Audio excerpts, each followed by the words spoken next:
Bonjour tout le monde. Bienvenue au webinaire Aménager Montréal et Québec de façon durable vers de nouveaux plans métropolitains d'aménagement. Merci de vous joindre à nous ce midi. Mon nom est Catherine Craig-Saint-Louis. Je travaille chez Vivre en Ville et c'est moi qui serai votre hôte aujourd'hui. Je débute avec quelques consignes d'usage. Le format webinaire d'aujourd'hui vous permet de nous voir, mais nous, on ne vous voit pas. Donc, vous êtes invités à nous faire part de vos questions et commentaires via l'outil de discussion de Zoom que je vois que certaines et certains d'entre vous ont commencé à utiliser. Donc, pour accéder à cet outil, il suffit de survoler le bas de votre écran et de choisir l'option Converser avec l'icône d'une bulle ou discuter plutôt. D'une part, j'ai des collègues chargés de garder un œil sur le fil de discussion pour que les panélistes et moi accédions à vos questions. Puis d'autre part, le contenu du fil de discussion pourra être rendu public avec la rediffusion, fait qu'on vous enjoint à utiliser l'outil de façon respectueuse. Pour tout problème technique lié à la plateforme, vous pouvez nous écrire à événement au singulier à commercial vivreenville.org. J'ai un collègue qui pourra vous partager cette adresse-là dans le fil de discussion, justement. Le webinaire d'aujourd'hui est présenté grâce au soutien financier de Hydro-Québec, qui est partenaire de notre programmation annuelle. Le sujet d'aujourd'hui, les plans métropolitains d'aménagement et de développement, ou PMAD pour les intimes, occupent une place centrale en matière de développement urbain. Ils ont un grand potentiel d'influence sur la façon dont on aménage les communautés métropolitaines de Montréal et de Québec. Si vous me permettez, là, je vous partage un extrait de vive voix tiré du guide de la prise de décision en urbanisme, soit sur l'utilité des fameux PMAD. Donc, ils permettent de faire des choix et de prendre des décisions en matière d'aménagement et de développement qui touchent l'ensemble des MRC, municipalités régionales de comté, des villes MRC et des agglomérations d'une communauté métropolitaine. Par exemple, ça permettra au conseil d'une communauté métropolitaine de soutenir un aménagement durable du territoire en privilégiant une densification et une mixité d'usage dans des secteurs où des services de transport collectif et actif sont accessibles, ou encore de mettre en valeur des activités agricoles, entre autres choses. Si j'utilise d'autres mots, ce sont des outils de dialogue qui assurent une certaine cohérence entre les orientations gouvernementales du Québec et les planifications régionales et municipales, à une échelle où les territoires, on pourrait dire, sont vécus, donc nos déplacements, puis le quotidien de nos vies dépassant souvent les limites de notre quartier ou de notre ville. Donc, certes, ça concerne à première vue seulement les deux communautés métropolitaines de Montréal et de Québec, mais on sait que l'atteinte de nos objectifs québécois ou de nos cibles québécoises, donc par exemple en matière de réduction des gaz à effet de serre, ben, cette atteinte-là est entre autres tributaire des mesures qui seront suivies dans ces milieux-là. Donc, près de 13 ans après l'adoption en 2011 des PMAD, la situation de triple crise dans laquelle on se trouve appelle à une nouvelle ambition et à des objectifs relevés. Quand on parle de triple crise, on parlera là, de crise du logement, de crise du financement du transport collectif et de crise climatique. Les processus de révision des plans métropolitains d'aménagement et de développement sont aujourd'hui bien entamés et font l'objet de nombreuses réunions et discussions à travers la fonction publique et les différents acteurs de la société civile. Donc, pour inspirer nos réflexions, au Québec, la première moitié du webinaire d'aujourd'hui sera dédiée à notre invité de Helsinki qui aura sa propre période de questions en anglais. Vous pouvez nous partager en français vos questionnements, puis je me chargerai là, de lui passer vos questions. S'en suivra vers 12h45 un panel avec les professeurs Michel Rochefort et Catherine Morancy, ainsi que Christian Savard, directeur général de Vivre en Ville. Puis on terminera avec une deuxième période de questions pour échanger avec nos panélistes. Donc, je vous introduis Eki Salmikivi, qui est responsable de l'équipe planification urbaine au sein de la division environnement urbain de la ville d'Helsinki. Son équipe est responsable de la planification stratégique, de l'affectation des sols et des plans d'urbanisme municipaux. Il dirige le groupe d'aménagement du territoire régional et possède plus de 10 ans d'expérience dans l'aménagement intégré du territoire, du logement et des transports de la région d'Helsinki. La région d'Helsinki est un exemple intéressant pour nous parce qu'en plus d'avoir de sombres hivers enneigés et de s'être largement développée durant le 20e siècle, sa population et sa superficie se situent quelque part entre celles des communautés métropolitaines de Québec et de Montréal avec plus de 1,5 million d'habitants, dont 665 000 dans la seule ville de Helsinki. Mr. Salmikivi, you can open your camera right about now and your microphone. Thank you so much for being here with us today for us, tonight for you. We're all excited to hear about Helsinki's regional planning, and I would leave the next 25 minutes to you. Thank you very much, and greetings from snowy Helsinki. It's already 7 o'clock in the evening here, so we're I guess 7 hours before you in the time zone. So good day to you all. So I'm head of the city plan team in Helsinki, and also head of the regional land use planning group. And my presentation today focuses on the regional planning in Helsinki, and especially on the voluntary integrated land use, housing, and transportation planning that the municipalities in Helsinki region are making together. My presentation consists of 4 themes. First of all, a little bit about Helsinki, then some basic stuff about the Finnish planning system, how we do planning here in Finland, and then the main theme is the Helsinki region MAL plan, which is the integrated land use, housing, and transportation plan that we do here every 4 years. And in the end, I'll try to come up with a few key takeaways from the plan that we do and my history in the regional planning here in Helsinki. So first of all, about Helsinki. So we're a vibrant, growing capital of nearly 700,000 inhabitants. And as Catherine said, the region itself is 1.5 million inhabitants altogether. This is a picture from early morning last winter. Now it looks pretty much the same, but it's a lot more snow at the moment.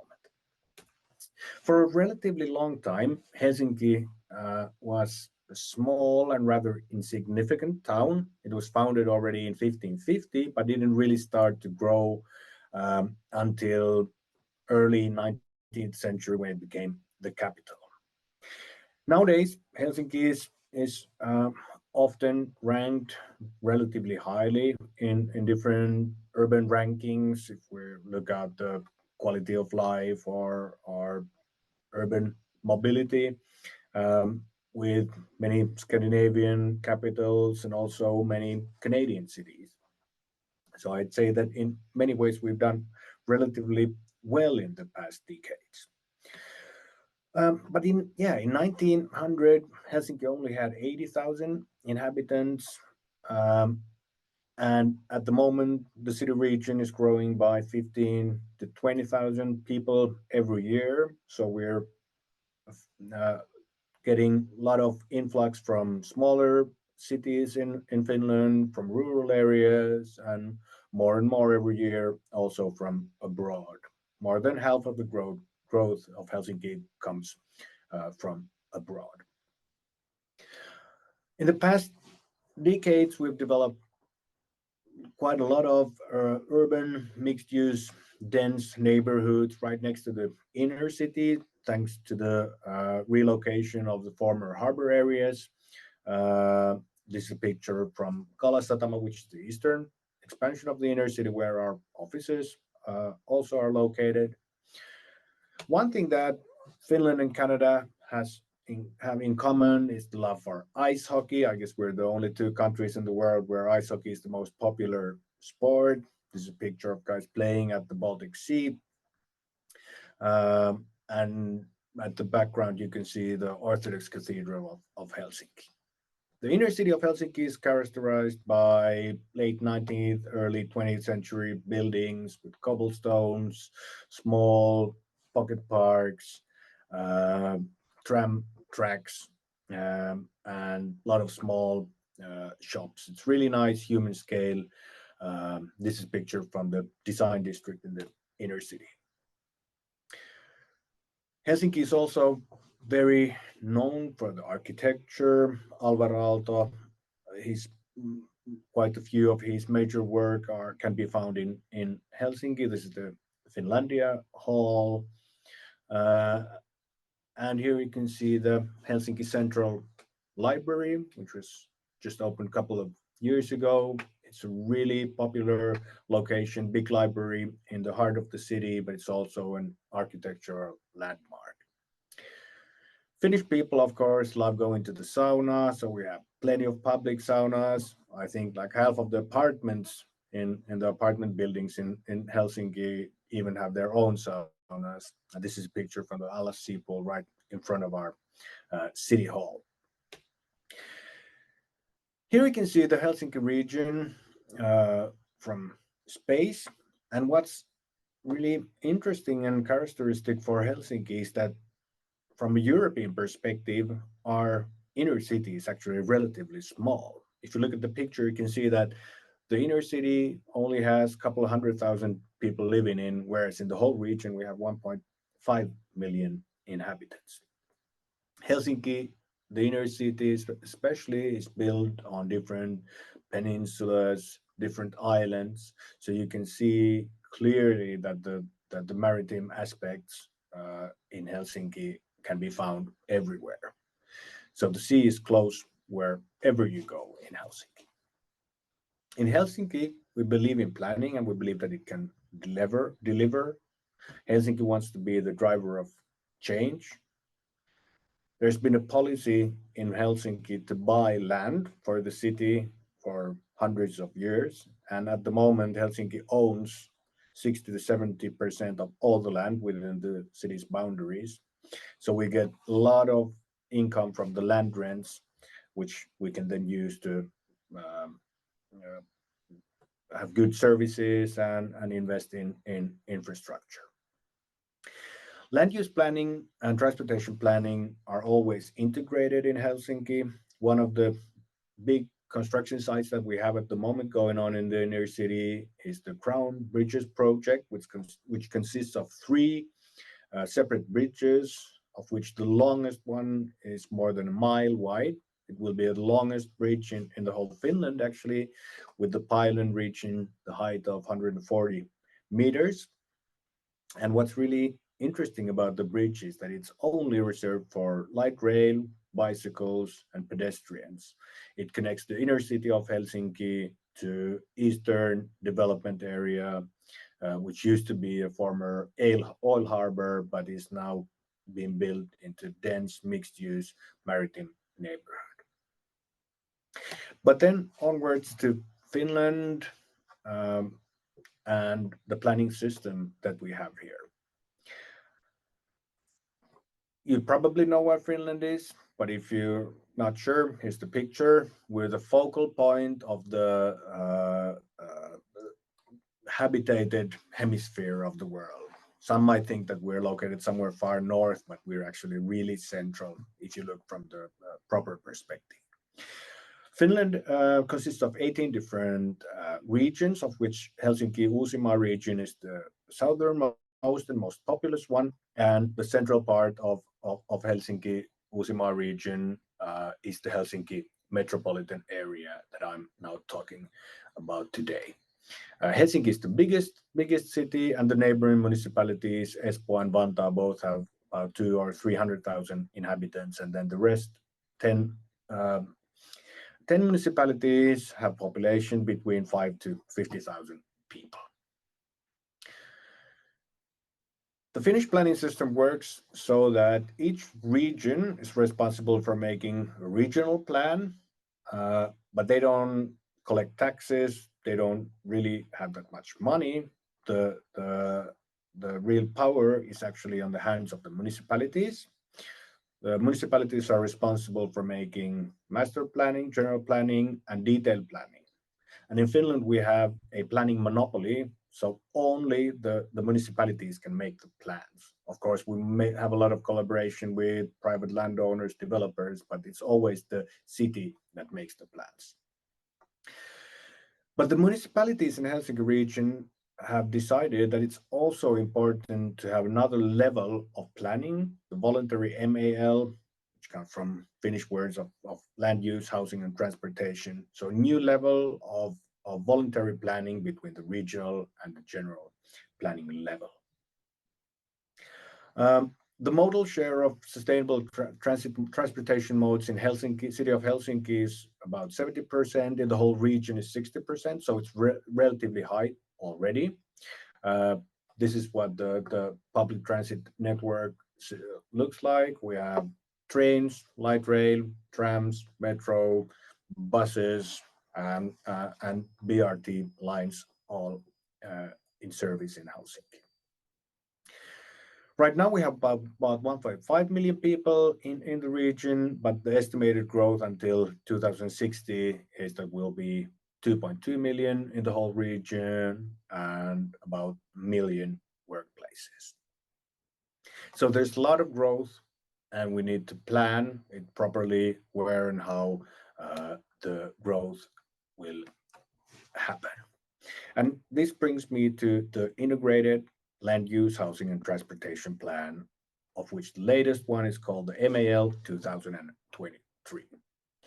So what is MAL planning?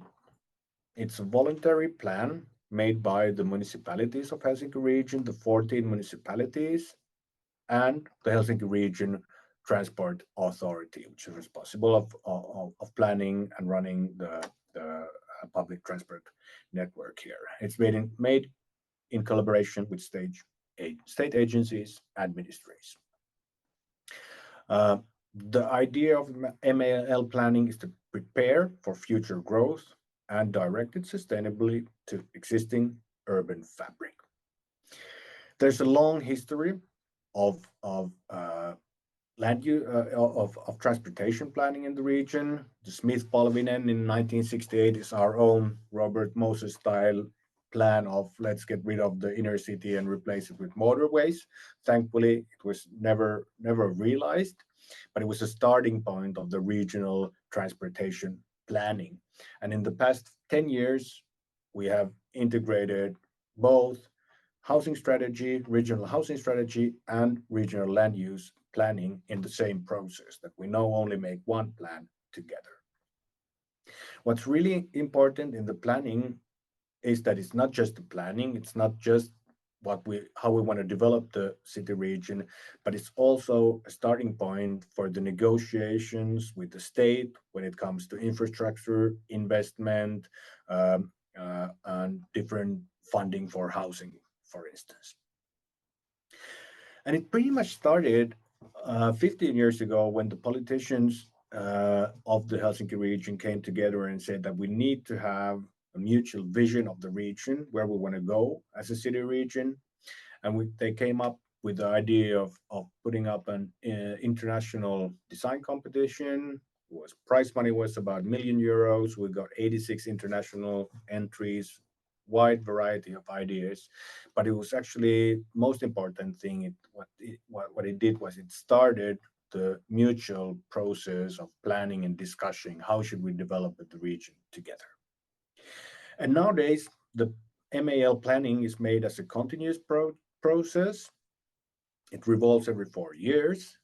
This is a picture from the latest one that we made. We started with making the project plan, then the vision, objectives, where we want to go as a region. Then we made a draft, impact assessment, iterated the plan, another impact assessment, and then we took it up to the decision-making process. And in all the phases, we had politicians involved in the process, which is, of course, crucial in order to make the plan so that it actually can make a difference. The main vision for the region is that Helsinki wants to be the most sustainably growing and people-centered metropolitan area in Europe. We want to be healthy, successful, and carbon neutral. And some key points of the plan, I don't have the time to go through it in detail, but some key points.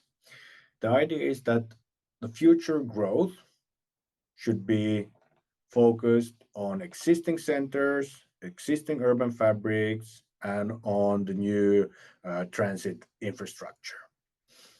95% of all the new development should be focused on the primary land use development zone that's been determined in this plan. So the idea is to stop the urban sprawl. Another important factor is the housing. In many big cities, we have big housing crises, but we've been able in Helsinki region through the planning process, through the negotiations, to keep up the high level of housing production in the region. So the municipalities have determined that we should be able to build 1,600, almost 1,700,000 housing units every year, and it's actually a goal that we have been reaching every year. Then third, and maybe the most important part, is the regional investment program. There's approximately 1 million euros, 1 billion euros for tramways, 1 billion euros for road projects, 1 billion euros for heavy rail project, and 1 billion euros for different theme packages involving logistics, walking, cycling, noise barriers, etc. Here we can see where the major infrastructure investment will be going, and you can clearly see that it's all over the city region, and it's a negotiation process. Not every municipality gets their own important infrastructure project, but maybe it's in the next plan. And on the other picture, you can see all the planned housing development in the region. We have excellent data sets that we've gathered from all the municipalities where the future housing development will be located. And you can clearly see that it's really nicely in line with existing urban centers and the infrastructure investments in the region. One challenge that we're facing or have been facing in the region is that the amount of state funding has been on a steady decline for the past 10 years. So the municipalities have been investing more and more and taken a bigger responsibility on investing on the infrastructure.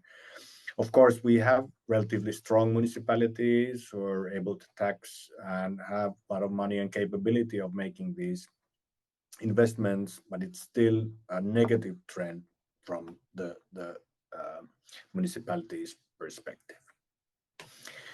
Then I'll conclude with a few takeaways that maybe I have learned from the past 10 years in the regional planning process. It's crucial to trust one another and to find mutual gains. A colleague of mine once said that actually 90% of the regional cooperation is discussion.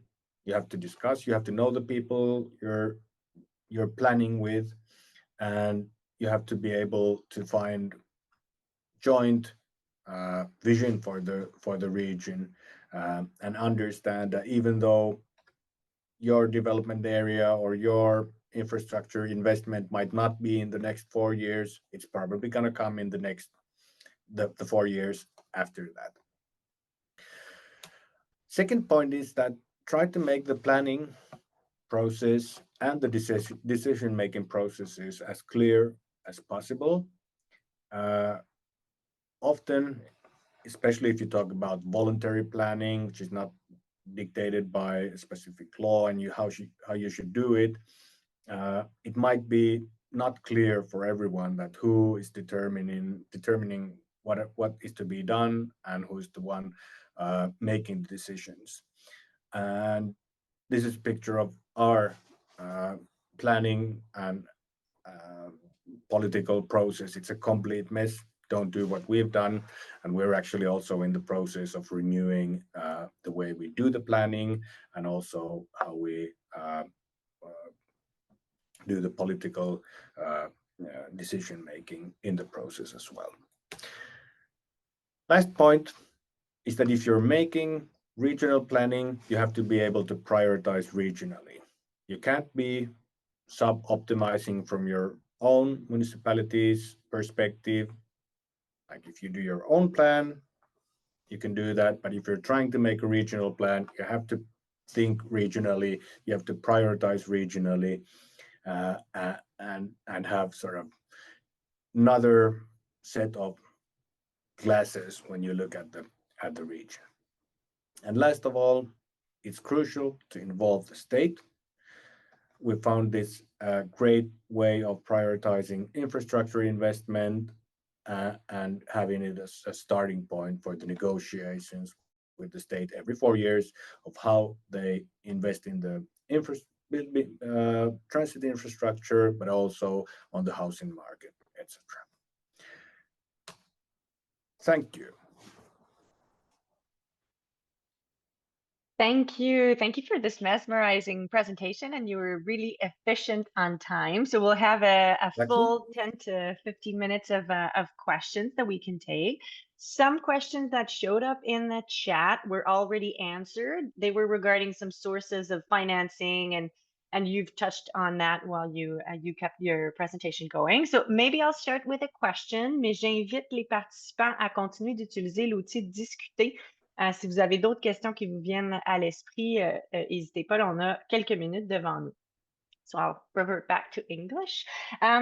You were talking about the MAL plan and about it being voluntary. Would you say there are some shortcomings or obstacles coming with it being voluntary, or on the contrary, is it one of the conditions for it being a success of some sort? Yeah, that's actually an excellent question. It has pros and cons, of course. One of the best things about it is because it's voluntary. There is not one specific way how you must do it. So you can do it in relatively flexible way, and you can alter it every 4 years. We can do some things differently. We can evolve some topics, get rid of some stuff that we don't think it's necessary. Whereas in like legally binding planning processes, you have to follow a certain structure. People can like take you to the administrative court and to the highest administrative court. So it has a lot of positive sides, but on the other hand, because it's voluntary, like the municipalities may do what they say they're going to do, but you can't sort of force them to do it. So it has positive and negative aspects, but I think the positives outweigh the negative ones.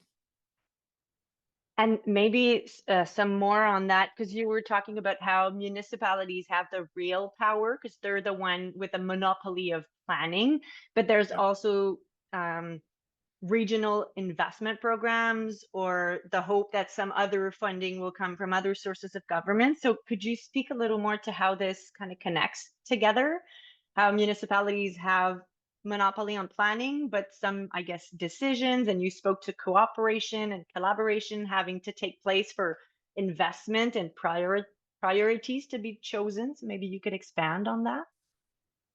Yeah, that's another excellent question. Yeah, I think the most important thing is like we have sort of regional investment plan. So it's prioritized regionally, for instance, which light rail investments or which highway investments should be sort of prioritized. And then we can discuss with the state how much money is it possible for a given infrastructure project to get. And it's been really good success because the state usually says, all right, we'll fund this light rail project with 30% or a couple $100 million. And it's really, I'd say it's crucial for many of the infrastructure investments to get the public money, to get them going. But on the other hand, because it's a plan of housing and land use and transportation, once we get light rail investment or a metro investment going, there might be hundreds of thousands of dwellings built on that metro line in the next 30 or 40 years. So one relatively small investment from the state can get like a lot of housing development going. Thank you. Thank you for the precisions. Would you, I guess we have a hint when we say that municipalities have the monopoly on planning, but maybe you can give some precisions on how zones of primary development were identified, or the process that leads to that or to its revision? Yeah, the primary development zones were actually determined with joint criteria of where the existing land use is, where the existing and future rail infrastructure will be, um, and that was then given out to the municipalities who could make small alterations regarding their plans of how they're going to development their own areas, and then it came back together. So it's joint criteria, regional criteria, but all the municipalities have had a small say of how the sort of border should be determined. Thank you for that. I'll move to this to the maybe on the to the part or to the theme of either participation or consultation. Your presentation showed a little bit, and you spoke to the fact that there's a lot of collaboration or cooperation. I think you mentioned it's like 90% of what happens is discussion, because we have to, have a shared vision. Would you say that there's a special or a specific strategy to get the citizens on board or interested in this whole process? Yeah. It's I must say it is challenging. Like if we have a plan in which in Helsinki where we cut down 3 trees, we might have hundreds of people outside our office building, or if we have some development in the inner city, 5,000 people might send like emails to us. But when we talk about the future development of the region, if we have like information seminar, we have 30 people coming, of which 15 are former Ministry of Environment officials who are now retired. Like it's a challenge because we're talking about long-term development, and people are interested in short-term development next to where they live, not really about the future scenarios of the region. So it's a challenge. We've tried, but I'd say this must be resonating with a lot of people watching and listening today, because that feels like something I could have said from here. What would be I'm gonna check some of the questions, so I might read for a minute there, but what would you say the prescriptive guidelines relating to the protection of either agricultural land or natural environments are in the MAL planning or connected planification? yeah, that's again really good question. Um, we've made a sort of distinction in the MAL planning that we focus on land use, and especially on future like residential development, then housing and transportation planning. Uh, most of the environmental aspects are determined in the like legally binding planning process of the regional plan and then municipal master plans. So we try to not talk about the environment in this particular planning process, but it keeps coming up all the time. And like I say, that half of the politicians try to push it into the plan more, and half of them try to keep it out of the planning process altogether. Thank you. There's actually a question about, and that's something we've seen in other parts of Canada, but maybe you can enlighten in as to if it takes place in Helsinki as well. But and now I'm searching for the question. I'll just get my eyes on it.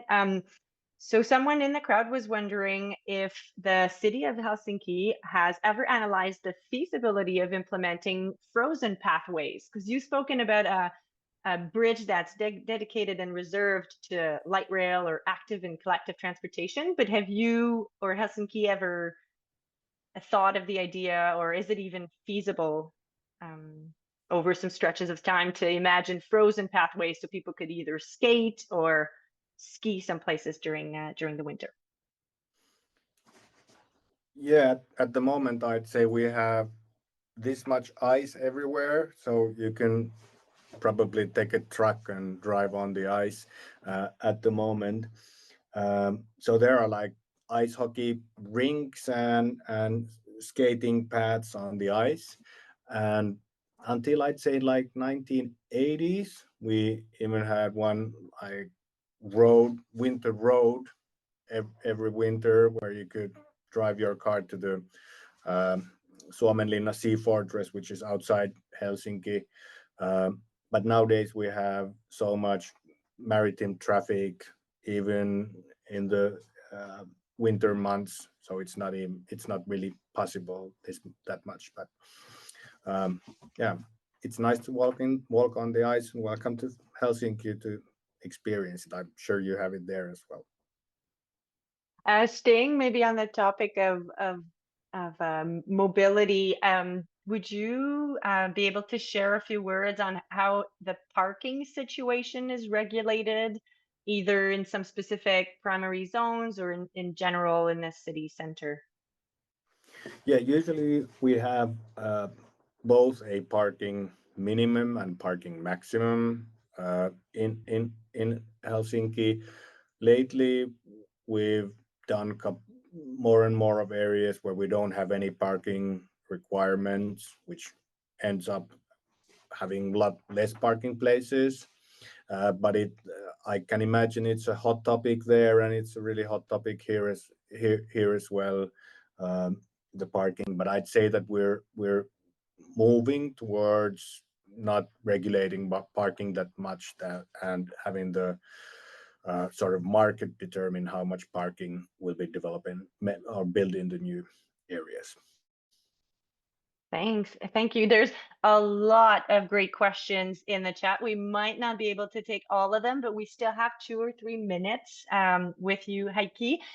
You touched on this a little bit earlier, but the question is asked a little bit differently. So I'll use that one. It's to the effect of asking, how do you actually or could you expect to involve the state government in regional planning, and especially financially? I know you've mentioned about leverage or how some of the money can make a long way, but would you expand a little bit more on that, either on strategies that have been used or the way those negotiations take place?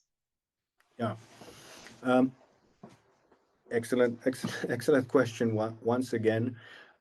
I'd say that from the regions or the municipalities' point of view, the state has become like less reliable in last years, because in the municipalities on the region we make like long-term planning, but in the state level it's always 4 years, and then they make some infrastructure investments wherever, and then it's for next 4 years it's something completely different again. And they have made in the state, we have like 12-year rail infrastructure and transportation infrastructure investment program, but the state isn't really like following through it, and they're not reliable enough from our point of view. But the idea would be that the MAL process gives sort of the region's idea of the future infrastructure investment that are needed. Then it should go to the national transportation investment program, and then there should be like clear sight of the amount of state funding that we are going to have in the region. But at the moment it's always a different negotiation process, and at the moment we're ongoing the discussions with the state. And as always, like they said, oh, we don't have the money, and we say like, okay, we don't build any housing, and it's going to be horrible if you don't fund the infrastructure. And in the end we'll come up with some good solution, and we'll have funding for some nice light rail and highway projects and go forward. So thank you again. You've spoken about that, 4-year cycle. Do you effectively, well, not you personally, but I mean the Helsinki region and the MAL plan, are you really able to revise and do the whole process every 4 year, cost wise, resources wise? How does that go? Yeah, one good thing about the planning process is that we do in the regional context, in the MAL context, is that uh, we don't really have a special entity that's responsible of making the plan. We have the regional transportation authority, in which we have maybe like 10 people working on the transportation regional transportation plan. But most of the work which is done in the housing and land use planning are made by city officials from different municipalities. And therefore, the process, even though it's relatively long, it's every 4 years, it doesn't take that much time and it doesn't take that much funding. So it's like a couple million euros of the whole process that we do every 4 years. Sorry there, I was searching for my unmute button. I think that will be all. I didn't announce that it would be the last question. I'm sorry for that surprise, but I see the time flying by and you've been excellent on timing it, so I'll try to do the same. Thank you so much for your generosity. We've been able to throw quite a couple questions at you, and I think I'll speak for the people in the crowd as well. As to saying one time, thank you again for having started this webinar with us. Merci beaucoup. Thank you very And much. And if you have any further questions, you can email me or contact any other people in the region, and hope we can continue the good discussions we had today. thank you so much. I'll revert back to French, so I'll explain and I'll pass on to the next item. But thank you very much, Heike. Have a great Yeah. evening. Have a great day. It's evening here. All right. Bye bye. Bon, je reviens avec vous en français. Justement, Zoom est en train de me dire, voulez-vous me confirmer votre langue? Est-ce bien le français? Fait que ça, c'est l'intelligence artificielle qui me parle. Je vais fermer cette bulle-là. Donnez-moi un moment. Je suis de retour avec vous.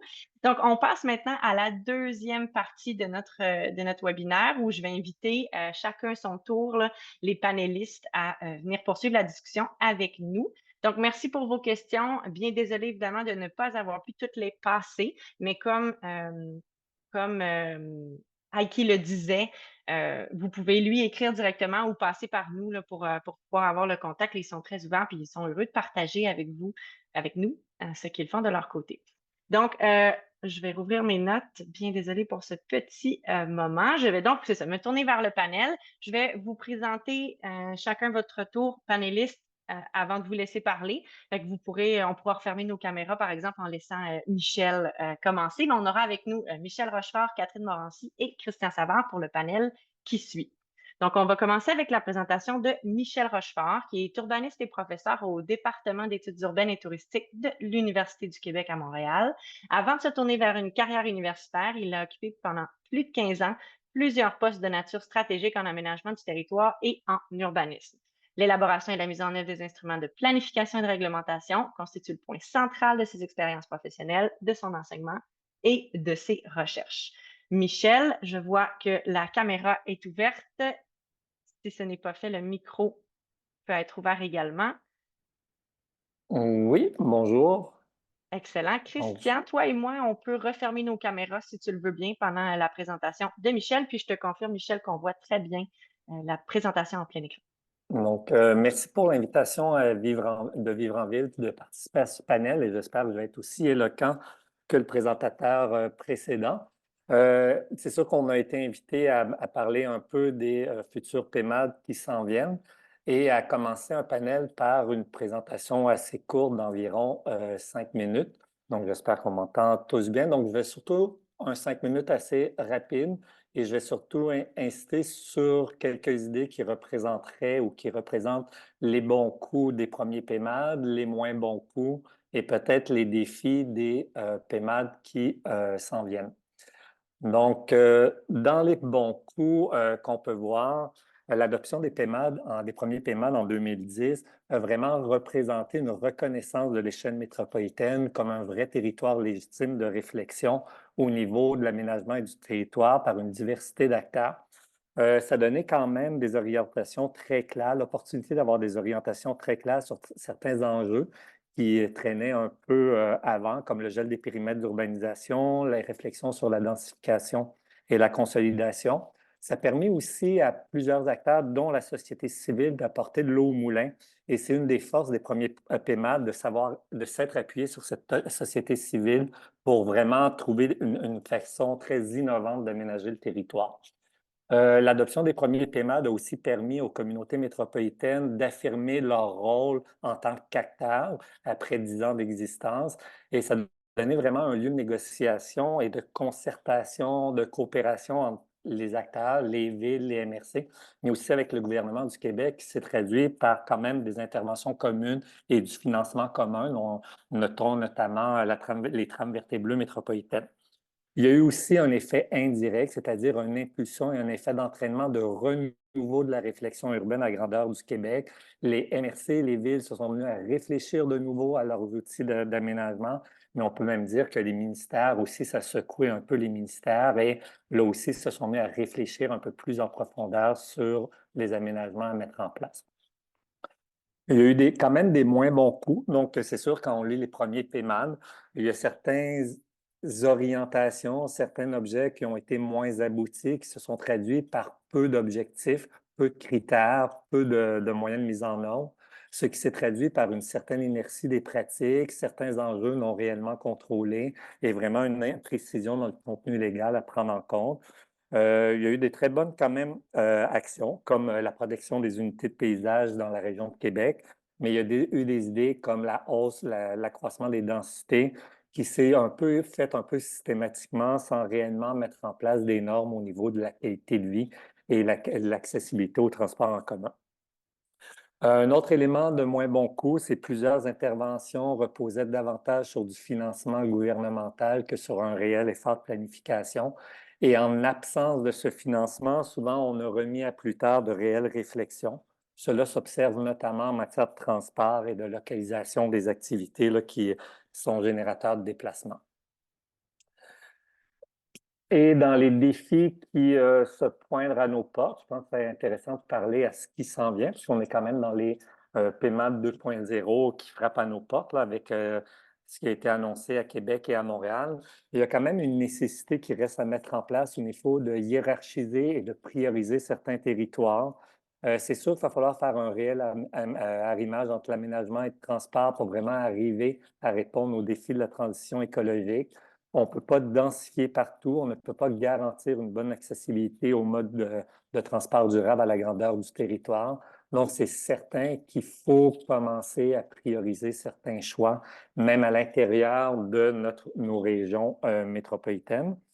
Il y a aussi une importance pour plus de transparence de vraiment distinguer les actions qui sont réellement innovantes des actions qui sont déjà demandées et prévues dans les obligations de la LAE et de l'OGAT. Actuellement, dans ce qu'on entend des nouveaux PEMAD qui s'en viennent et dans les anciens également, il y a beaucoup d'éléments qui sont présentés dans ces PEMAD, mais qui représentent quand même qu'une translation assez simple des orientations déjà contenues dans la loi et dans les OGAT. Et il faut vraiment démontrer, il faut que les communautés métropolitaines soient quand même capables de démontrer la plus-value lors de leur transcription à l'intérieur des documents. Prenons par exemple les îlots de chaleur qui sont déjà demandés au niveau des villes dans les nouveaux plans d'urbanisme en matière de réglementation. Donc, si on veut réintégrer ça dans les PEMAD, il faut quand même aller plus loin pour montrer un peu la valeur ajoutée. Il y a aussi un besoin de renforcer les mesures d'encadrement pour mettre en place des actions vraiment directes sur le territoire, mais tout ça en reconnaissant à la fois le rôle des différents paliers, donc le rôle des villes, le rôle des MRC, mais aussi le côté réaliste des actions qu'on met en place. Là aussi, on ne peut pas tout faire tout en même temps. Il y a quand même, dans les discussions qu'on entend dans le milieu sur les nouveaux PEMAD, il y a quand même des bons goûts qui sont qui sont en mesure de se mettre en place. On entend beaucoup parler des cibles pour le logement social et abordable, des cibles d'accessibilité piétonnière, des critères d'aménagement pour les lieux d'emploi un peu plus durables. Mais c'est sûr qu'il reste quand même un peu d'éléments à mettre en place là, sur le choix de la localisation des déplacements, des générateurs de déplacement et aussi au niveau de la qualité de vie pour s'assurer que les nouveaux milieux qu'on crée répondent vraiment à des standards très élevés, comme on peut voir un peu sur les images de Helsinki. C'est un peu, on est un peu jaloux de ce qui se met un peu en place là-bas. Donc, merci pour ce qui clôt un peu le départ de cette intervention. Merci beaucoup, Michel. Je t'inviterai à refermer ta caméra. Tu peux arrêter le partage d'écran, mais sinon, ça ne devrait pas empêcher Madame Morancy de te suivre. Alors, Catherine Morancy, ingénieure civile et professeure à Polytechnique Montréal, elle est titulaire de la chaire mobilité sur la mise en œuvre de la durabilité en transport et de la chaire de recherche du Canada sur la mobilité des personnes qui s'intéressent aux interactions entre les modes. Je vois que le partage d'écran fonctionne. Je vous céderai la place sans plus tarder. Merci beaucoup pour la participation à ce panel. Je vais parler de transport. J'imagine que ça n'étonnera personne, même si on parle de PEMAD. En fait, quand j'essaie de réfléchir à ce que j'allais présenter, là, parce que j'ai toujours des hésitations, j'ai tendance à être relativement déprimée en regard de ce qui se passe en transport. Donc, je vais vous partager mon état d'esprit initialement. Et en fait, la façon dont je vois ces PEMAD, là, c'est vraiment des outils d'indépendance à l'auto-solo. Pour moi, c'est fondamental là, qu'on arrive à être beaucoup plus agressif parce que quand on regarde certaines statistiques, parce que je ne peux pas m'empêcher de ne pas mettre, de mettre des statistiques sur où on s'en va en transport, parce qu'au Québec, ça va quand même relativement mal dans le domaine des transports, malgré tout ce qu'on entend. Quand on regarde des statistiques récentes, j'en ai 2 déprimantes de cette nature, c'est vraiment, on s'en va pas vraiment dans la bonne direction. Et là, on est quand même dans des endroits où on essaie de faire des choses, du moins dans certaines parties de ces régions. Là, ici, ce sont les statistiques pour Montréal. On voit quand même là, que quand on regarde les données de navettage du recensement canadien là, à travers les années, il y a quand même un ancrage très important de l'autoconducteur. Et ça se poursuit tant dans la ville qu'à l'échelle de la région métropolitaine. Et quand on regarde plusieurs des statistiques associées au comportement de transport, on le voit que c'est problématique sur plusieurs composantes, la part modale, même si c'est un indicateur que je n'aime pas beaucoup, la part de l'auto-solo, comme on le voit là, la taille du parc de véhicules, d'autres statistiques que je vais vous montrer, les coûts de transport, les gaz à effet de serre, ce domaine-là est en forte croissance malgré tout. Et si je reprends encore avec une deuxième diapo de cette nature, quand on regarde les cibles de la politique de mobilité durable, qui comptent beaucoup sur ce qui se passe dans nos régions métropolitaines, il y a beaucoup de cibles où on ne va pas du tout dans la bonne direction. Donc, si on regarde les dépenses des ménages, il y a une des cibles qui est de réduire les coûts de transport pour les ménages. Actuellement, comme on dépend de plus en plus de l'auto-solo, c'est sûr que ça va contribuer à augmenter les prix, les coûts de transport pour les ménages. Je mets là-dedans notre souhait d'inciter chaque Québécois à posséder sa propre voiture électrique. Là, ça ne va pas du tout dans le sens de la réduction des coûts de transport. Donc, on a quelques chiffres ici, notamment l'augmentation des coûts des véhicules privés, des véhicules neufs qui vont aussi avoir un impact sur le coût des véhicules usagés dans quelques années. On sait qu'au Québec, la population d'auto croît plus vite que la population d'adultes, donc la motorisation ne s'est jamais autant bien portée. On a une part croissante des gros véhicules dans le parc de véhicules qui crée une panoplie de problèmes qu'on connaît, qui ont été documentés. Et ces véhicules, là, tout le parc est en train de se transformer, ce qui rend nos réseaux encore moins performants qu'ils ne l'étaient avant. Ça, je pense que c'est extrêmement préoccupant. D'autres statistiques, là, parce que j'adore les statistiques, des gradients spatiaux qu'on connaît. Donc, quand on construit des territoires ou qu'on décide de certaines formes d'aménagement à travers l'espace, on crée ces gradients-là. On vient induire des comportements qui sont extrêmement compliqués à changer par la suite.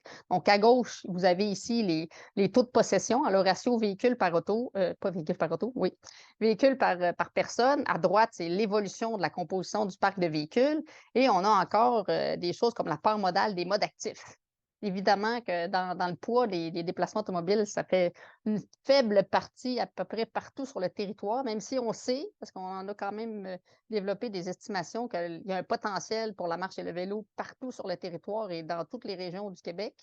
Et ensuite, à droite, la consommation de kilomètres. Consommation de kilomètres qui est en croissance aussi. Ça, c'est un portrait basé sur les données les plus récentes disponibles de Montréal, mais on sait que la consommation de kilomètres automobiles par personne est nettement plus élevée dans les territoires moins denses. Ce pas des choses qui sont nouvelles, c'est juste que ça se poursuit. Donc, malgré notre compréhension de ces grands impacts et de ces grandes tendances, pour le moment, on n'arrive pas à freiner. En fait, on encourage presque l'augmentation ou la perpétuation de ces problèmes de transport. Donc, d'où j'y vais avec ça? Bien, clairement, ça fait très, très, très longtemps. Je commençais mon doctorat, puis j'étudiais, je rencontrais ce monsieur là, qui faisait l'analyse des liens urbanistes-transport avec les modèles LUTI, le Land Use Transport Integrated Models, qui documentait, puis c'était pas nouveau, justement, cette espèce d'interaction entre les décisions de transport et les décisions d'aménagement. Moi, je m'amuse à me citer moi-même en disant que les mauvaises décisions d'aménagement sont responsables de tous les problèmes de transport. Parce qu'on crée des gouffres opérationnels. On se dit qu'il faudrait peut-être mettre du transport en commun, mais les territoires et les quartiers ne sont absolument pas pensés pour offrir des services qui pourront être compétitifs. On encourage finalement la dépendance à l'auto. On a des déserts d'opportunités sur nos territoires avec une absence de services de proximité, avec, je dirais qu'on prend des populations en otage parce qu'ils n'ont pas d'autres options que de se déplacer en voiture. On espère être compétitif, mais structurellement, c'est pratiquement impossible et ça va coûter très cher si on veut l'être avec des modes qui sont des alternatives à l'auto. Et il n'y a pas, quand on regarde ça, il n'y a pas de conception ou de réflexion en amont des besoins de transport qui vont être générés par ce qu'on construit. Et c'est très problématique qu'on ne le fasse pas dans le bon sens, qu'on crée, puis qu'ensuite on essaie de se débrouiller à organiser la mobilité. Là en bas, ce sont juste des exemples absurdes là, de ce qu'on arrive à faire à certains endroits où on a de la proximité théorique, mais qui est impraticable parce qu'on crée des détours impossibles et qu'on n'a pas pensé que parfois, on voudrait pouvoir se déplacer à pied ou avec un mode actif ou tout simplement accéder à des arrêts de transport en commun.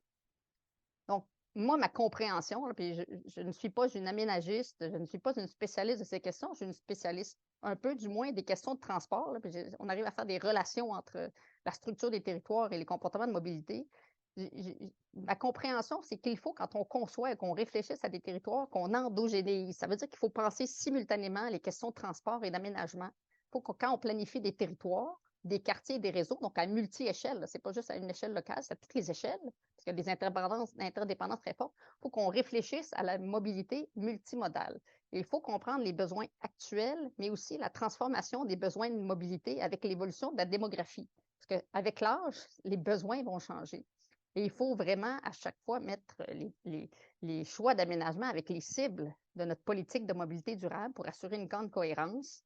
Il faut aussi clarifier, là, pour moi, ça va être un déterminant, clarifier la notion de coût résidentiel et ce qu'on appelle en France là, le reste à vivre. C'est-à-dire que quand on a un budget, la façon dont on l'alloue avec les coûts de transport et les coûts d'habitation, ça n'aura pas les mêmes impacts à long terme. Et actuellement, c'est très compliqué de comprendre cette notion de coût résidentiel. Combien ça me coûte mensuellement et quels vont être les impacts à long terme?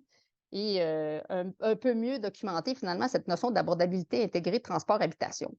Et évidemment, toute la question du parc de véhicules, pour moi, c'est central. On crée des quartiers, ça génère des besoins en accès, en tout cas des besoins perçus ou réels là, en automobile, et ça se traduit par une panoplie d'impacts, notamment des problèmes d'empreinte spatiale, énergétique, environnementale de cette possession importante de véhicules. Alors voilà, c'est ce que je voulais dire en entrée. Puis je n'ai pas compté combien de temps j'ai parlé, mais je parle assez vite. Voilà, je pense que c'est suffisant. Je vais C'est parfait. cesser ce partage. Merci beaucoup. Il va rester un troisième panéliste, donc je peux vous inviter à fermer votre caméra, Catherine, et je vais inviter Christian à ouvrir la sienne. Christian, qui est directeur général chez Vivre en Ville depuis 2006. Son travail et son implication dans le débat public l'ont amené à diriger la rédaction de nombreuses publications sur les enjeux de mobilité durable et d'urbanisme. Il est fréquemment sollicité par différentes instances de secteurs privés, publics et associatifs sur nombre d'enjeux dans le cadre de comités de réflexion ou d'élaboration de politiques et de programmes. Alors, Christian, je te céderai la parole. Parfait. Le partage d'écran fonctionne bien? Oui, tout est beau. Donc, merci beaucoup. Merci d'abord à l'équipe de Vivre en Ville pour l'organisation du webinaire. Merci aussi à votre présence en ligne. On s'était dit, bon, si on parle des PMAD, il va-t-il y avoir du monde qui vont venir le midi? Finalement, oui. Puis en plus, vous êtes encore là pour les 3 panélistes québécois. Donc, je suis très content donc, que vous consacriez une partie de votre dîner avec nous. Donc, merci de votre présence. Ma présentation va être un peu axée sur certains points qu'ont nommé Catherine, nommé Michel. Va être aussi le fruit là, de mon observation du terrain depuis les dernières années, parce que j'ai participé au premier PMAD aussi. Je dirais qu'un des points faibles qu'on a tout le temps et que la plupart de la planification au Québec, que ce soit dans la MRC ou les PMAD, c'est notre difficulté à imposer des lieux de localisation qui vont tenir compte du transport en commun, qui vont raccourcir les distances. Catherine le dit beaucoup mieux que moi. J'aurais tendance, et ça, c'est toujours un angle mort. On a tendance à concentrer beaucoup d'attention sur où est-ce qu'on va mettre le résidentiel, mais où est-ce qu'on va mettre les générateurs de déplacement? Souvent, c'est un genre de gros melting pot des emplois. L'industriel est mêlé là-dedans, pendant qu'on sait que l'industriel a une logique, mais que les emplois de bureau, les emplois de service, les institutions. Et on dirait qu'on est incapable de vouloir planifier ça au Québec de manière générale. Et je crois que c'est quelque chose qu'il va falloir vraiment améliorer dans les prochaines années. L'importance d'orienter la croissance démographique en mode consolidation, donc pas en mode étalement sur des milieux naturels, sur des milieux agricoles, avec des cibles. On va fouiller un peu plus loin la cible de 95% là, que notre invité finlandais nous a proposé pour voir est-ce que c'est en mode consolidation, est-ce que c'est beaucoup en greenfield, donc en terrain vert. On va fouiller ça, là, mais vous voyez, 95%, si c'est en consolidation, on est très loin de ça au Québec. Donc ça, je crois que quelque chose de très important parce que c'est la meilleure manière de protéger nos milieux naturels, nos milieux agricoles. Il faut voir aussi, puis ils l'ont dit, hein, ils faisaient un peu de chantage avec le gouvernement, la ville de Helsinki, en disant si vous n'investissez pas en transport en commun, on ne vous construira pas d'unité d'habitation, puis ça va créer une crise de l'habitation, une crise du logement. Donc, notre prochaine planification doit être consciente qu'il faut diminuer les taux d'inoccupation, donc construire massivement, autant privé qu'à but non lucratif, mais en ayant des cibles plus agressives de construction de logements à but non lucratif, qui sont l'espèce de valve de sécurité pour les plus démunis et qu'on ne construit pas depuis des décennies. Je crois qu'il va y avoir des avancées là-dedans, mais il va falloir vraiment avoir des objectifs très, très importants par rapport à ça et assumer qu'il faut construire plus d'habitations. Induire des milieux de vie complets, une augmentation incrémentale de la densité qui est un peu la version un peu à l'échelle des quartiers de qu'est-ce que je viens de dire. Donc, induire des milieux de vie complets, comme je l'ai dit souvent, c'est les densités résidentielles qui sont regardées, mais on ne regarde pas beaucoup que, bon, ben, c'est-tu des gens qui finalement vont être complètement dépendants de la voiture parce qu'il n'y a aucun commerce de proximité, parce que les écoles sont loin. M'apparaît important et donc trouver des manières d'induire ça, mais également de miser également sur la densité incrémentale et non pas juste la forte densité. On étudie à Vivre en Ville beaucoup de juridictions à travers le monde qui ont excusez-moi l'expression, upzoné beaucoup de zones pour permettre de la densité de moyen gabarit, le missing middle housing qu'on appelle souvent, qui fait en sorte qu'il vient aussi aider à la crise d'habitation et dans des densités souvent un peu plus compatibles avec l'échelle humaine, sans rejeter les tours à certains endroits, mais par contre, des quartiers à échelle à moyenne densité qui devraient se retrouver un peu partout. Et c'est difficile encore d'avoir des exemples comme ça de planification qui le permettent. Très souvent, on permet très dense un endroit et le reste du temps, il est gelé. Le reste du territoire est gelé, il n'y a rien qui bouge. Donc, une chose qui nous inquiète. Il y a une chose qui va bien, par contre, à travers la planification au Québec, qui s'améliore, puis certains diraient que ça ne va pas encore assez loin, mais il y a quand même un beau momentum pour la matière de protection des territoires agricoles et naturels. On le répète, dans le PMAD de Montréal a permis qu'il n'y a eu aucun dézonage agricole, sauf par décret gouvernemental pour des projets très spécifiques. On va viser 30% de protection du territoire qui sont compatibles avec les cibles de protection de la biodiversité. On a un beau momentum là, mais pour y arriver, je reviens sur les points précédents, il va falloir avoir des cibles de consolidation et de densification importantes parce que sinon, la pression va devenir forte sur les milieux naturels. C'est deux choses qui ne sont pas différentes, c'est deux choses qui sont concomitantes. Je dirais qu'il va être important aussi d'assurer la gestion de la croissance dans les territoires périmétropolitains. Si on fait bien des choses dans la CMM et la CMQ à Québec, la CMM à Montréal, mais qu'on fait dans toutes les MRC autour, on ne fait pas bien les choses, on va se retrouver à avoir déplacé un problème, donc très important. Et finalement, et on l'a entendu aussi en Finlande, il va falloir que le gouvernement, enfin, s'investissent davantage pour financer le transport en commun. Vous l'avez vu, le défi à Helsinki, c'est vraiment de joindre le transport en commun à l'urbanisation, ce qui permet de protéger le territoire. Et vraiment, on n'est pas au niveau dans ce sens-là. On est en retard. On est loin d'avoir 60% de port modal de transport de mobilité durable.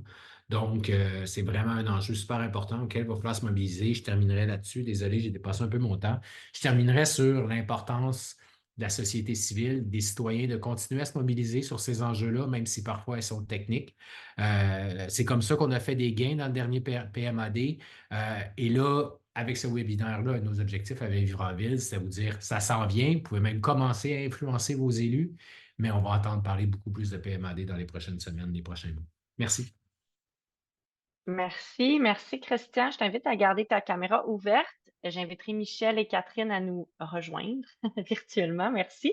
Merci à tous les trois pour vos présentations. Puis je vous rassure, là, je ne sais pas comment on a fait, mais on est dans les temps. Mais tout le monde a pu prendre le temps de présenter ces éléments, fait que c'est parfait.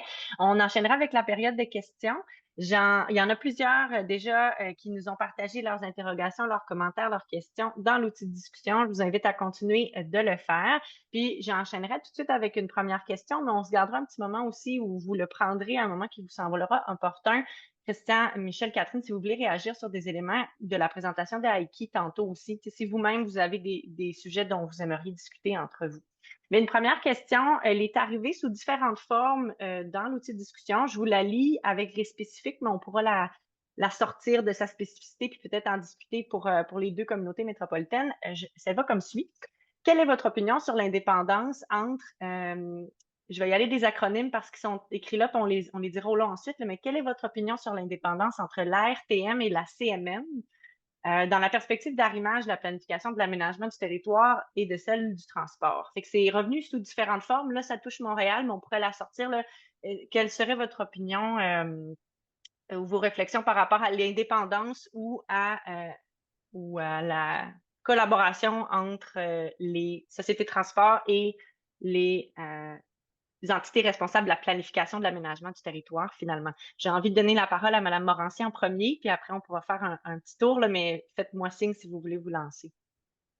Je dois avouer que je ne suis pas une spécialiste de gouvernance. Je le dis, ça ne m'intéresse pas plus ou moins d'ailleurs, mais quand on regarde ce qui se passe sur un territoire, je ne comprends pas comment on va s'en sortir si on ne fait pas simultanément la planification des deux. Après ça, quel type d'organisation ça prend, je ne le sais pas. Je sais pas. Puis souvent, ça dépend des gens qui sont là. Alors, ça aussi, je dirais, c'est la portion de ma phrase qui est une opinion. Le reste, je vais rester sur.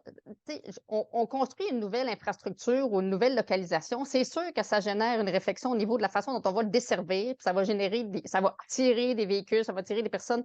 Ça induit des problèmes de transport, des enjeux et des besoins. Inversement, c'est la même chose. Si on construit une ligne de train de banlieue vers un territoire, bien, ça va créer de la construction résidentielle, ça va créer des nouveaux flux.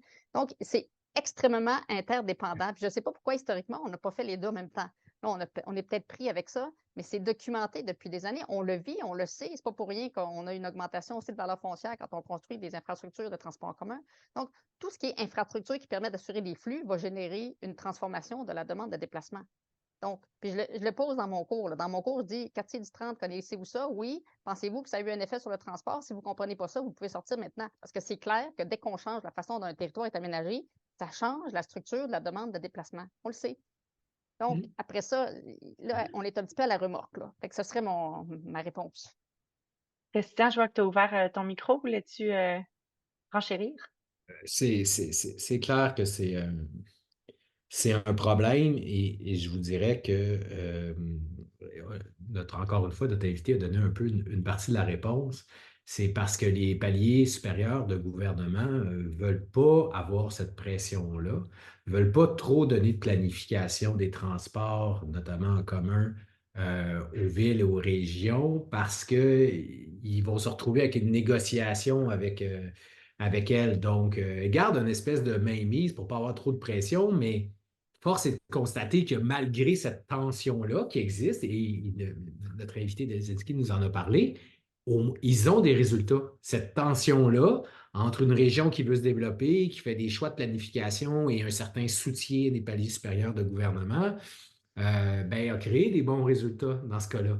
Donc, il faut arrêter d'avoir peur de ça. Et il va falloir aussi donner plus d'autonomie financière aux régions avec de l'espace fiscal pour pouvoir le faire eux-mêmes, surtout à l'échelle locale.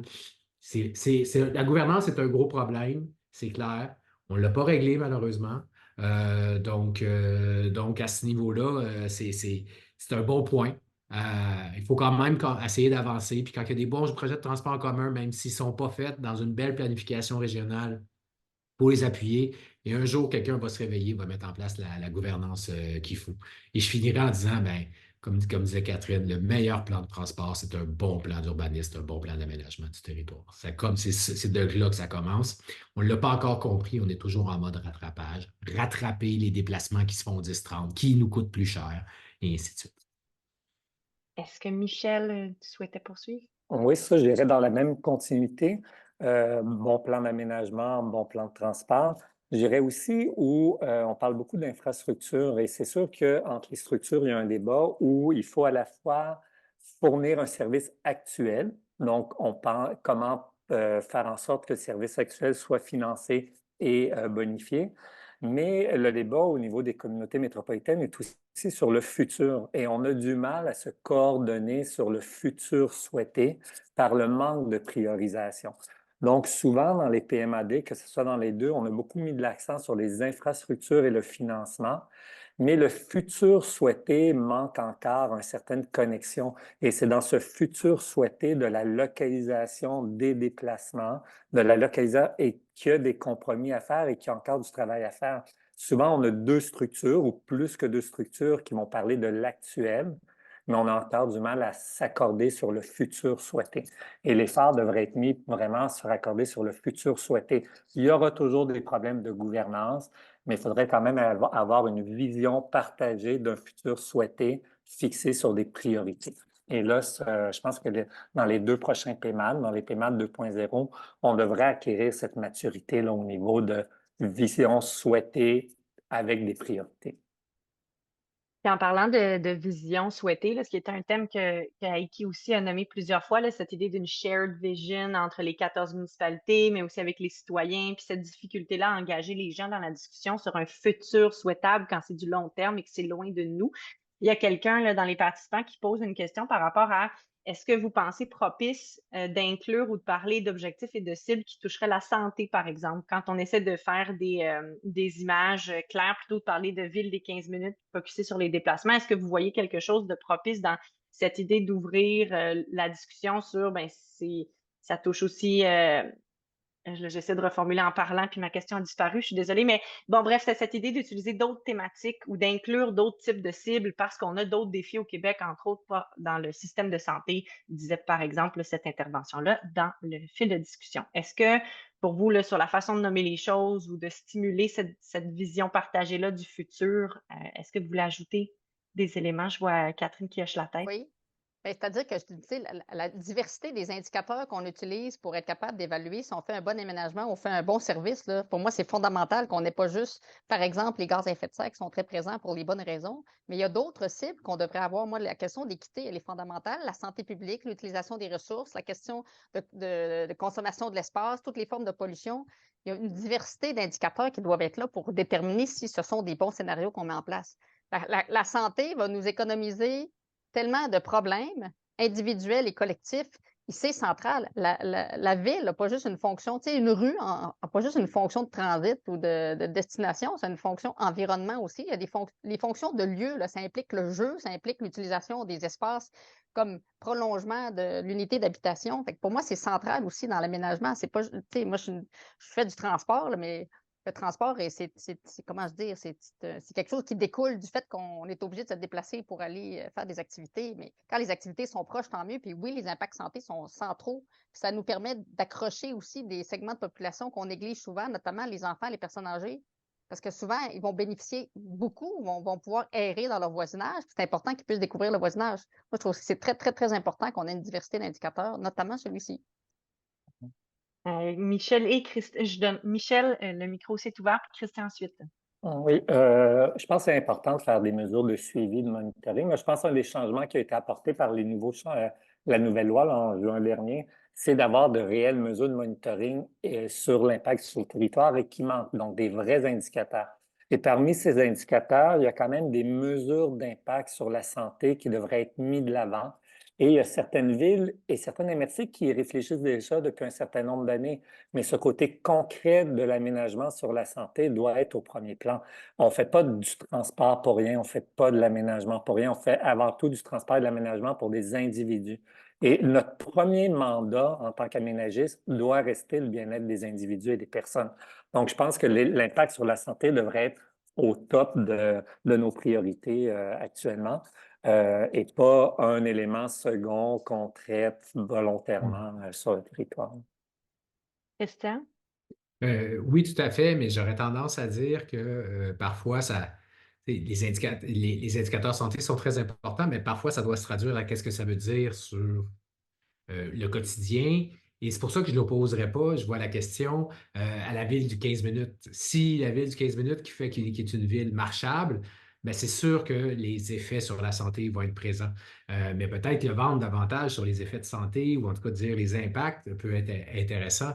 Donc, je ne pense pas que c'est à en opposer la ville des 15 minutes et les indicateurs santé. Mais oui, il en faut davantage. Et je pense qu'à travers la politique nationale, d'aménagement, d'architecture d'aménagement que le gouvernement met en place, il va y avoir comme une montée en puissance des indicateurs, souhaitons-le. Donc, soyons optimistes parfois. Merci. Je ne sais pas si je peux me permettre de Oui, rajouter vas-y, un Michel. mot. Oui. Je pense qu'il y a un élément aussi qui devrait apparaître dans les PEMAD un peu plus fortement, c'est la question des vulnérabilités. Je pense qu'on commence à le voir aussi au niveau du plan d'urbanisme de Montréal où ils ont des cartes de vulnérabilité. Pas nécessairement uniquement la vulnérabilité écologique, les changements climatiques, mais la vulnérabilité sociale qui va être apportée par le vieillissement de population, les choix de transport. On va frapper un mur à un moment donné où on va avoir des personnes isolées sur le territoire, isolées des services, isolées des modes de transport collectifs et actifs. Et on va se retrouver où on va avoir des générations qu'on va avoir du mal à connecter et à offrir des services. Et ça, je pense que ça devrait être pris en compte dans les PMA, cette notion de vulnérabilité des populations un peu moins, disons, outillées pour répondre à leurs besoins. Peut-être un peu en lien avec ce dernier élément-là, mais aussi avec le fait que Christian mentionnait, entre autres, d'autres éléments politiques. Tu sais, Michel, dans le début de ta présentation, ou en tout cas la section sur les moins bons coups, il y avait une mention sur les faits de dire, ben, il y avait certains éléments que plutôt qu'à être basés sur une réelle planification avec mise en œuvre réfléchie, finalement, on se basait un peu sur des financements à venir gouvernementaux. Fait qu'on le sait que des fois, il y a ben, à la fois du politique puis à la fois de l'économique. Le financement viendra-t-il puis les choix politiques qui viennent par-dessus tout ça. Est-ce que vous avez quelques réflexions, parce qu'on approche déjà peut-être d'un mot de la fin, là, c'est pas obligé d'être votre mot de la fin, mais est-ce que vous avez des réflexions par rapport à ça puis comment on s'assure dans cette nouvelle version ou révisée des PEMAD de mettre en valeur la planification au maximum puis de laisser moins d'espace soit aux aléas des financements ou ça reste une question politique, l'aménagement du territoire. Mais bref, je vous lancerai la balle s'il y a quelqu'un qui veut se lancer. Christian, ton micro est ouvert. Est-ce que tu voulais y aller? C'est une très bonne question. Je crois que, puis c'est pratiquement le défi de ma carrière, là, c'est valoriser la planification, valoriser l'aménagement plutôt que juste valoriser une approche par projet. Et malheureusement, pour nos élus, c'est beaucoup plus facile, c'est beaucoup plus le fun de couper un ruban et pour ouvrir un nouveau bâtiment, couper un ruban pour faire un nouveau projet de transport routier ou collectif, que de dire, ben, ça vient de sortir de presse la planification pour une région. Et très souvent, ce manque de culture-là de la planification nous coûte cher parce que ce qui compte le plus pour l'élu, c'est il faut que le projet lève de terre, puis il faut qu'il lève de terre le plus vite possible. Fait que tu vas me trouver le terrain le moins cher, le moins compliqué, je vais avoir le moins d'obstacles. et on va la faire là, l'école, ou on va le faire là, le transport, tu sais, et non pas en fonction des objectifs. Et on se retrouve finalement à dépenser beaucoup d'argent en laissant beaucoup de monde derrière, comme l'ont dit mes copanélistes. Donc, c'est une culture de la planification et de l'aménagement. Et je pense pas qu'on a un gouvernement à Québec qui est là actuellement, malheureusement. Donc, ça fait que les communautés métropolitaines qui tentent d'en faire se retrouvent finalement devoir parfois baisser leur ambition ou en tout cas à pas avoir un gouvernement qui les pousse. Je le dis en toute transparence parce que c'est clairement ça, là, tu sais. Moi, quand je parle de planification au gouvernement, on me dit, tu sais, Christian, on a un gouvernement de projet, nous autres. On n'a pas un gouvernement de planification et de isthme et de grands plans. Et nous, on veut livrer, tu sais. Malheureusement, je pense qu'on n'a pas livré tant que ça. Il y a des circonstances. Il y a aussi peut-être des mauvaises orientations, mais il faut vraiment augmenter notre culture de l'aménagement. Puis c'est pour ça qu'on organise des webinaires comme ça. Merci, Christian. Michel ou Catherine, est-ce que vous vouliez ajouter? Catherine? Non. Excusez, j'ai vu le micro. Mais, Michel? moi, peut-être pour conclure, je me souviens pas l'expression que Catherine a trouvée, là, le coût qui reste, je sais pas, en France, Le reste à vivre. le reste à vivre. Donc, un des indicateurs qu'on pourrait utiliser, je pense, dans les PMAD, c'est comment on économise en coût de logement, comment on économise en coût de transport, comment on économise en coût de santé et combien il nous reste pour être heureux et investir de l'argent dans ce qui nous fait en sorte qu'on est plus heureux, plus humain, plus coopératif ensemble. Je trouve que c'est un beau mot de la fin, mais est-ce qu'il y en a un ou une d'entre vous qui voudrait peut-être utiliser là, encore quelques instants pour partager un élément que vous vouliez, soit que les gens retiennent à la maison ou au bureau? Et sinon, Moi, j'ai bien... je Oui, allez-y. redirais que c'est important de faire de la planification intégrée, aménagement transport, là, parce que quand on fait ça, on arrive à faire le bon diagnostic. Puis je ramène dans mon titre, là, c'était les PEMAD, comme on dit, d'indépendance à l'auto. Puis il faut faire une nuance, hein. Je pense que l'objectif qu'on doit avoir, c'est de réduire la nécessité de posséder un ou plusieurs véhicules, pas seulement s'intéresser à faire en sorte qu'un déplacement puisse se faire en auto. Puis ça nous amène à créer des milieux de vie puis à assurer qu'on peut répondre à l'ensemble de nos besoins. Et ça interpelle directement l'aménagement, les bonnes localisations, les bons aménagements de nos territoires de proximité. Et là, on va peut-être avoir des quartiers un petit peu, des territoires mieux organisés. Alors voilà. Merci. Est-ce que Christian ou Michel, il y avait un mot de la fin? Parce que je trouve qu'on a comme tranquillement, on s'est rendu dans l'entonnoir là, de revenir à la base du milieu de vie puis à ce que ça peut vouloir dire, ces planifications-là pour nous dans le futur proche et moins proche. Ce serait déjà la fin du webinaire d'aujourd'hui. Je veux vous Je peux-tu remercier. oser, Catherine? Oui, vas-y. Merci. Tu sais que je n'étais pas. Et je veux C'est juste parfait. réitérer, là, il y a quand même encore 223 personnes intéressées d'oser. Il y a beaucoup de professionnels, on a vu dans la liste.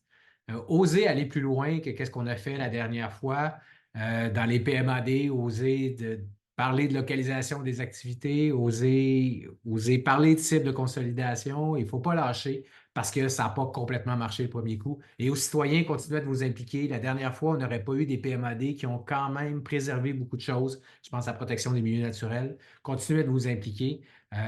C'est pas gagné, mais les choses changent. Donc, il faut continuer à se mobiliser. Puis, en tout cas, je voulais juste dire que Vivre en Ville était pour être là, pour tenter de contribuer au débat. Et merci à mes deux co-panélistes. Désolé, Catherine. C'est parfait, c'est excellent. Donc, je vous remercie également tous les trois, Michel, Catherine, Christian. On a remercié Aiki tantôt qui était avec nous. Les présentations seront envoyées par courriel suite à l'événement aux personnes qui étaient inscrites, puis l'enregistrement sera disponible sur notre chaîne YouTube et sur Carrefour prochainement. Vous pouvez également les voir là, sur le site web de Vivre en Ville et les événements à venir là, pour rester aux aguets de ce qui sera la suite de notre programmation pour l'hiver 2024. Je vous remercie tout le monde. Je vous souhaite une excellente après-midi. À la prochaine.